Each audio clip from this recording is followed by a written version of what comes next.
This is worse than 9/11 because it is an attack on the functioning of democracy.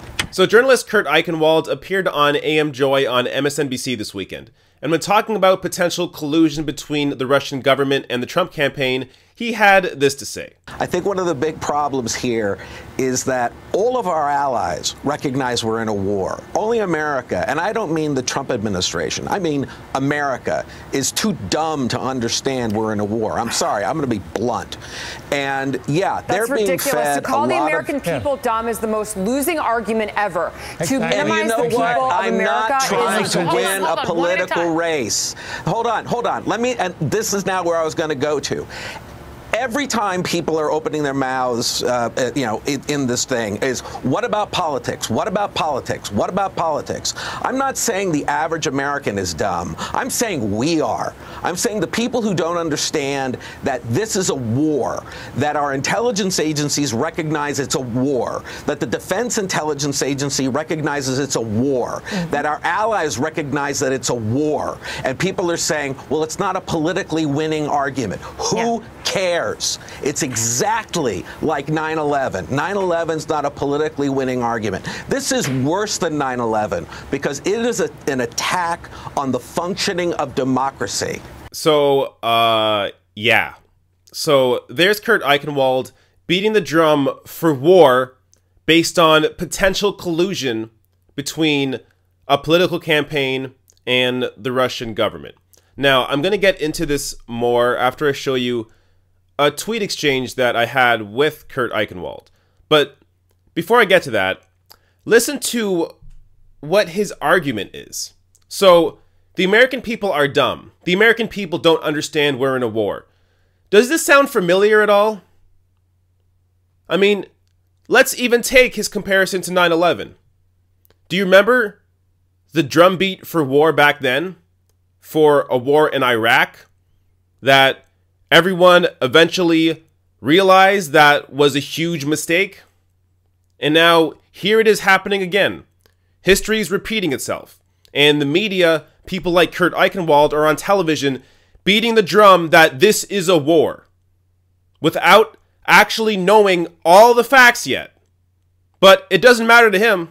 He's just happy to call this a war and blow this entire discussion out of proportion.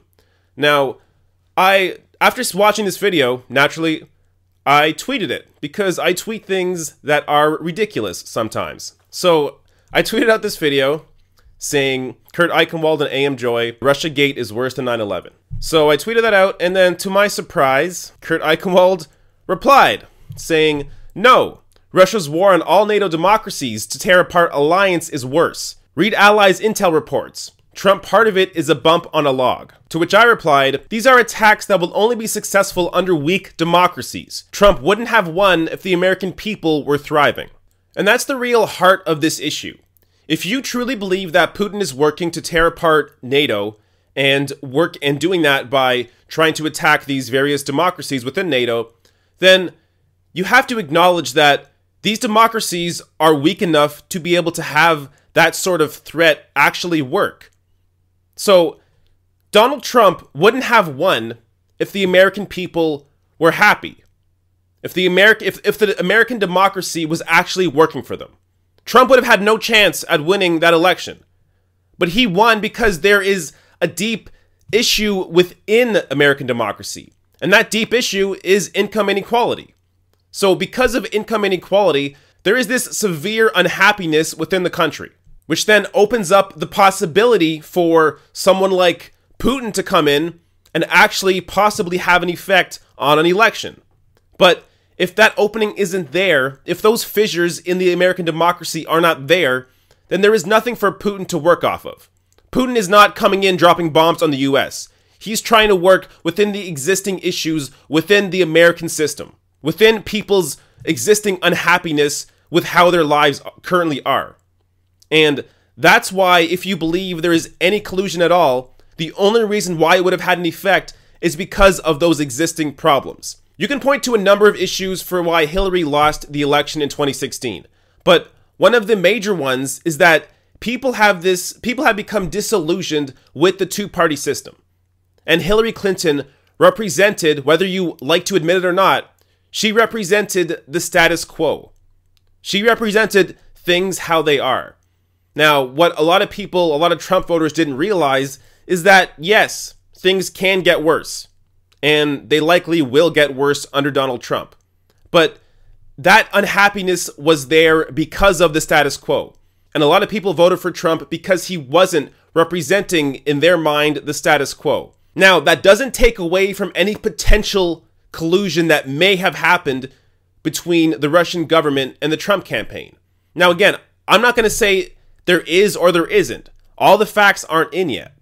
But that doesn't mean that that is the only issue with the American democracy, that Russia's involvement in the election is the only problem, and we should just be focused on Russia and what Russia did and completely ignore all the past 30 years of this growing income inequality where all of the gains are going to the top and people at the bottom are being left behind. Now, I want to get to one more comment in this exchange because Joy Reid ends this segment with a comment that, based on her history, is absolutely insane.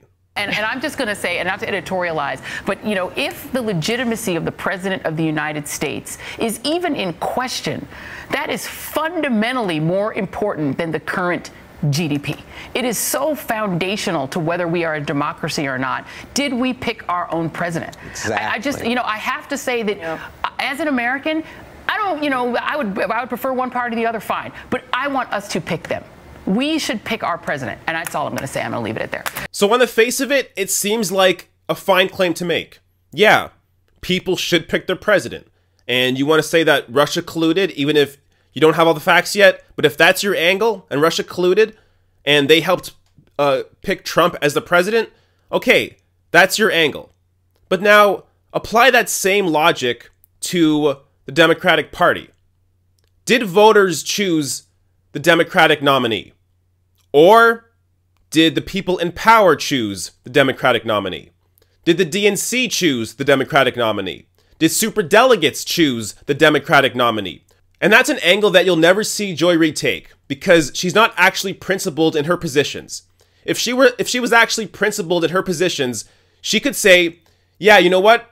The American people may have not chosen Donald Trump as president, and through the help of Russia, the Russian government, Trump became president.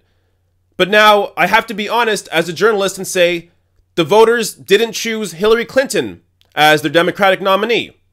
Instead, the DNC put their thumb on the scale and chose Hillary Clinton as their Democratic nominee. If you want to make both those arguments, cool. Make both those arguments. But you're not. You're only making the one argument because you don't like Donald Trump and you love Hillary Clinton. Hey folks, so the YouTube ad money for shows that question the status quo is abysmal.